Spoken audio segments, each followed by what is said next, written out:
Bu videoda biza O'zbekistondagi eng mashhur top 5 ta Minecrafterlardan challenge olamiz. Bizda 5 ta raund bo'ladi, ya'ni har bitta YouTuberning challenge bu bitta raund hisoblanadi. Qani biz nechta raundda yutamiz, buni video davomida bemalol ko'rib borishingiz mumkin. Va menga eng birinchi bo'lib javob bergan Klaus MC'ning challenge-larini eshitib olamiz. Va alaykum assalom, assalomu alaykum. Xo'p. Demak, sizga men challenge berishim kerak, to'g'rimi? Xo'p, eshiting unda. Sizga beradigan challenge-im Minecraftda yangi mer ochasiz.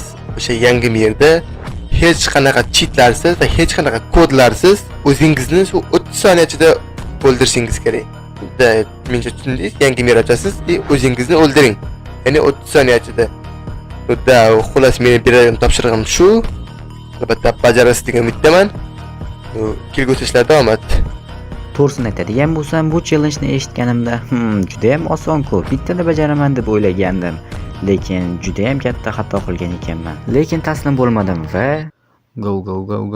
Qana let's go boshlandi. Go. Voy, spam bo'lgan joyimga qaranglar. Mayli, suv bor ekan, suvga sakraymiz. Let's go. Tezroq o'lishimiz kerak. Nimadan o'lishimiz mumkin? U anyolarda zombi bor ekan, o'shalar meni ursa o'lishim mumkin tezroq. Zombilar meni o'ldiringlar tezroq, o'ldiringlar. Boshqa paytda urib darrov o'ldirib qo'yardi hozircha. Attiga 10 soniyada men ulguraman tezroq o'ldiringlar, namuncha o'ldirish. Ada, stop. Biza yutdik.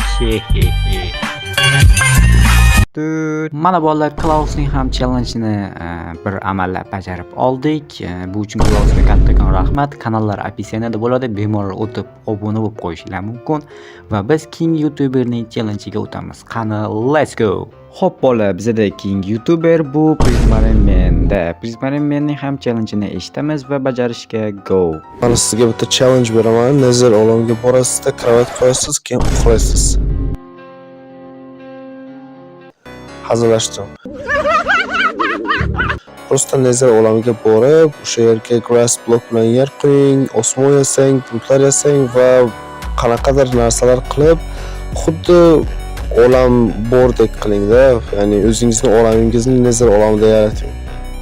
Qanday bo'lar ekan? Ha, to'g'risini aytadigan bo'lsam, hammasi boshida yaxshi edi. O'z olamim deb merni nomladim va o'yinga tezda kirishib ketdim. Lekin la'nati cho'chqalar, bu cho'chqalarning dastidan uyni normalniy ham qurib bo'lmaydi. Halol bergani qochib to'ray. Mana shu derazalarni qo'yib olay. Keyin bu cho'chqalarni bir yoqlik qilaman. Uyimning ichiga hammasi kirib olishgan jinurgullar. Shu tariqa men uyni o'z didimga moslab qura boshladim, lekin cho'chqalar halol berishda davom etaverdi.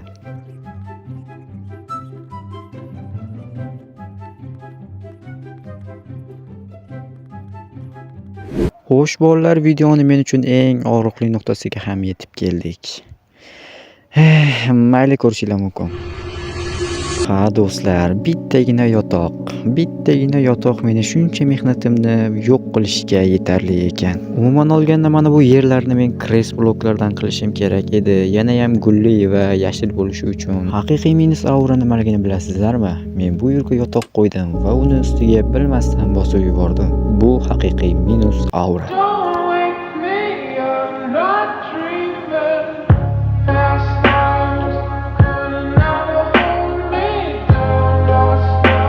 Xullas bolalar, Prismarinman bergan challenge-ni ham bajara olmadik. Birinchidan kres blok qo'yishim kerak edi. Ikkinchidan bo'lsa uyni to'liq bitirishim kerak edi. Balki bitirgandir hamman, lekin hammasi yonib ketdi. Bu bajarilmadi degan hisob. Challenge berganlar uchun Prismarinmanga alohida rahmat. Bajara olmadim. Bu uchun albatta uzr so'rayman. Nima bo'lgan taqdirda ham kanallar opisiyanada o'tib bemalol obuna bo'lib, meni nomimdan rahmat aytib qo'yishingiz mumkin. Xo'p, ola bizda King YouTuberimiz bu Dizer. Qani Dizerni ham challenge-ni birgalikda eshitib olamiz. Assalomu alaykum. Shart so'ragan ekansiz, qani sizga bitta cho'tki shart kelib qoldi. Hozir ham xayollarimda o'ylab miyamning orasidan topib oldim shu shartni. Sizga shartim shuki, 5 daqiqa ichida 10 ta creeperni qo'lingiz bilan urib o'ldiring. Bittasi ham portlab ketmasin. Kreativga o'tish yo'q, survival rejimda. Mana bolalar, Dizerning challenge-ini ham eshitdik. Ana endi uni bajarishga o'tamiz. Ko'rishinglar mumkin, men bu sandiqlar ichiga 10 ta creeper tuxumini solib qo'yganman. Shu tariqa men creeper tuxumlarini birma-bir qo'yib chiqishga qaror qildim. Ko'rishinglar mumkin, bizda creeperlar portlab ketdi. Bu yog'i rasvo degani bizning orqamizdan dum bo'lib kelishini qaranglar. Yo-mayo.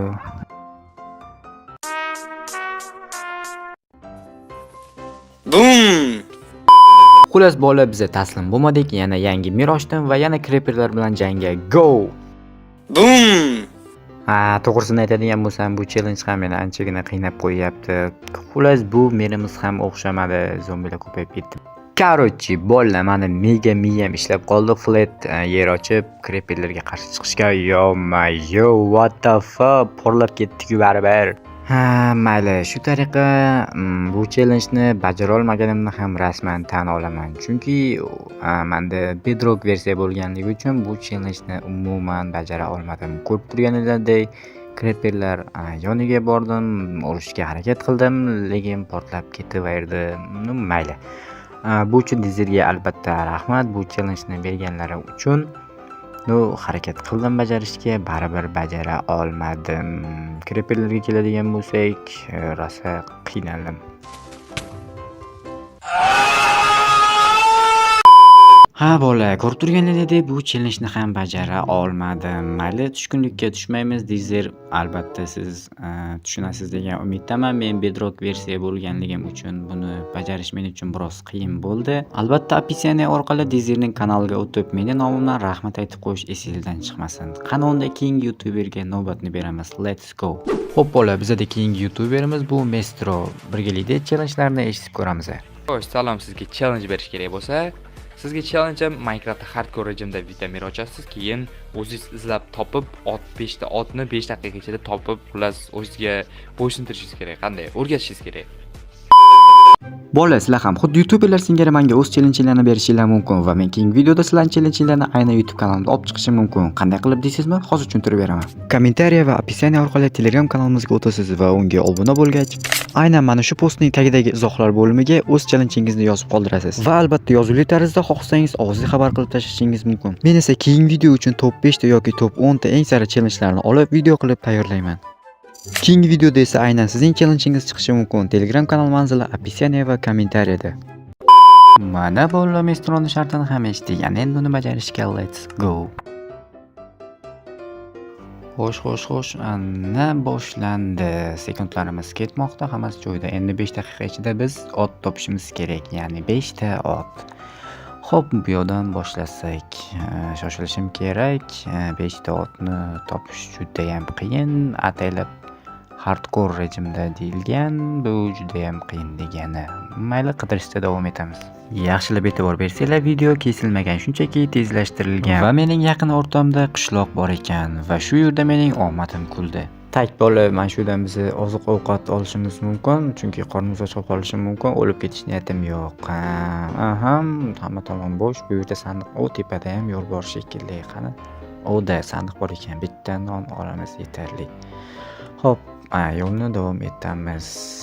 To'xtanglar bolalar, qishloq axir bu yerda ot bo'lishi mumkin. Qani qidirib ko'raylikchi, balki ot bordir. Okey, bu yerda chuqur. Ot. Mana birinchi otimiz yes bolalar. Biz bitta ot topdik. Okey. Xo'sh, ot, lekin bizda anu yo'q-ku. Bizning tilda egar deyiladi. Hammada egar deyilsa kerak. Otni ustiga egarlash uchun otni biz bo'ysundirishimiz kerak edi. Mayli, zato bitta ot topdik.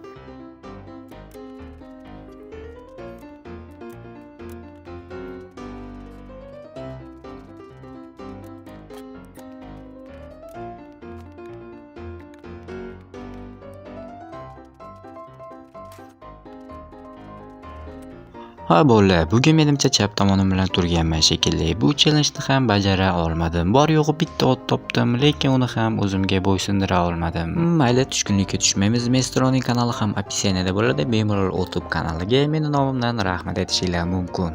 Xo'sh bolalar, bizning keyingi YouTuberimiz Sonicjon-da. Sonicjondan ham challenge so'radim, lekin noma'lum sabablarga ko'ra menga ovozli xabar tashlab bera olmadi. Mayli, yozma ravishda javob berdilar. Sonicjonning shartlariga keladigan bo'lsak, Minecraftda sariq axlat toping va uni ismini Pikachu deb nomlang. Okay, let's go.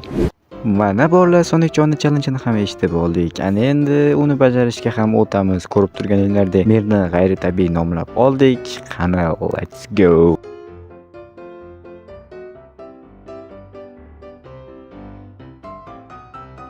Minecraft ham xuddi ustimdan kurilgandek, axilot qidirayotganimda meni oldimdan ikkita otni chiqarib qo'ydi va eng qizig'i bu otni men 2 daqiqa ichida topdim. Ikkalasini ham 2 daqiqa ichida topdim. Bola, men o'lib qolaman hozir. 3-daqiqa ketmoqda, lekin men 3-otni ham topdim. Bu ketishda 5 ta otni topib qo'ysam kerak-ku, lekin baribir egar yo'q. Mayli, davom etamiz.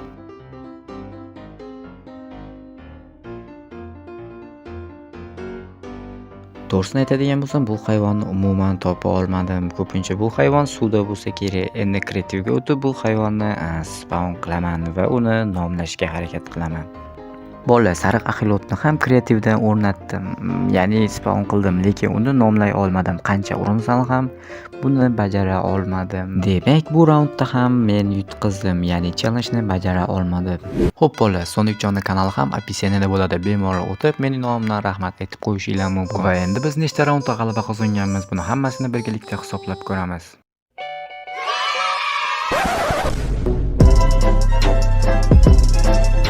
Minecraft o'ynashni o'rgansa bo'lmasmikin? Bola, agarda e'tibor bergan bo'lsanglar, video davomida sizlardan like va obuna so'ramadim, chunki buni o'zingizlar ixtiyoringizga qo'yib berdim. Agarda videoim va kanalim yoqgan bo'lsa, iltimos obuna bilan like tugmachasini bosib qo'yinglar. Chunki biz yangi yilgacha 5000 ta obunachi bo'lishimiz kerak.